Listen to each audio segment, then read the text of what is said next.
Now we continue with the simple present tense. Now this is the third classification, that is the present perfect tense. Now pay attention children, here there are again 4 rules. Now it is very important for you to know where you will use the simple present tense and where you will use the present perfect tense.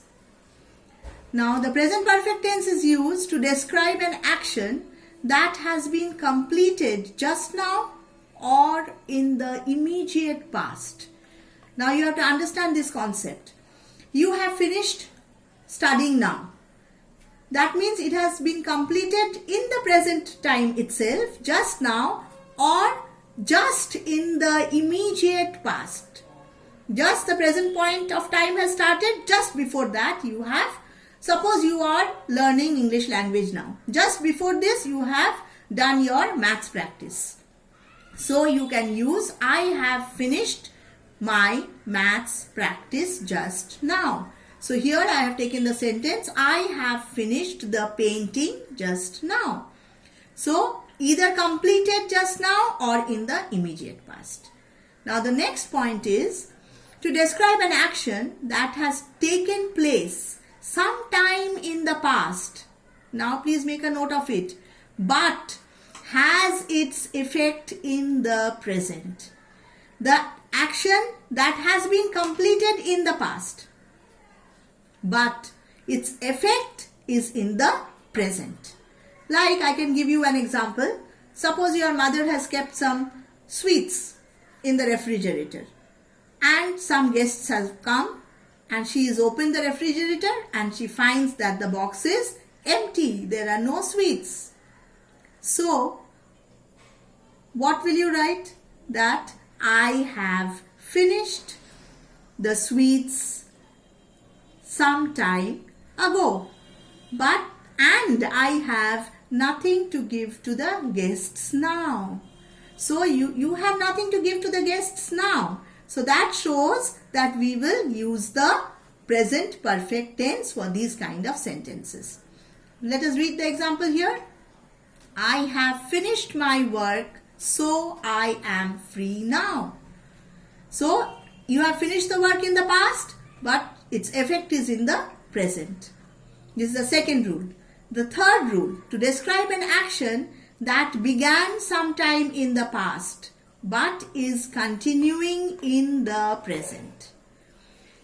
That means that let us look at the example. He has lived here for 10 years. First see this part of the sentence. He has lived here for 10 years. Means he has been living here for the earlier part of the 10th year and still now he is living here. That means it shows that he is still living here and has been living here for 10 years. So the action began sometime in the past but is continuing in the present. He still lives here. Now here why I have given this option form is we use for a period of time. When we say he has lived here for 10 years, we will use the preposition for. And when we say that he has lived here since 2010, when it is a point of time, we use the preposition since. Now this is the fourth point. To describe an action, the time of which is not definite. Example, he has helped me several times. He has not just helped me today, but he has helped me earlier also. So the time is not mentioned.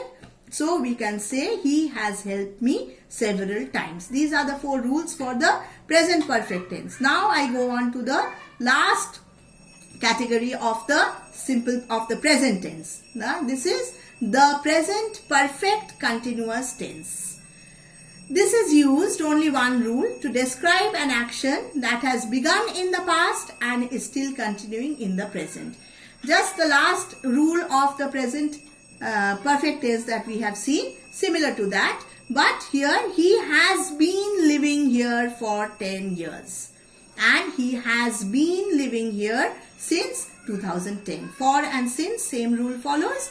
And here it is begun in the past and is continuing over a period of time in the present. So we use the structure has been living. So with this we come to the rules of using the present tense. Now in my next module I shall go on with the past tense.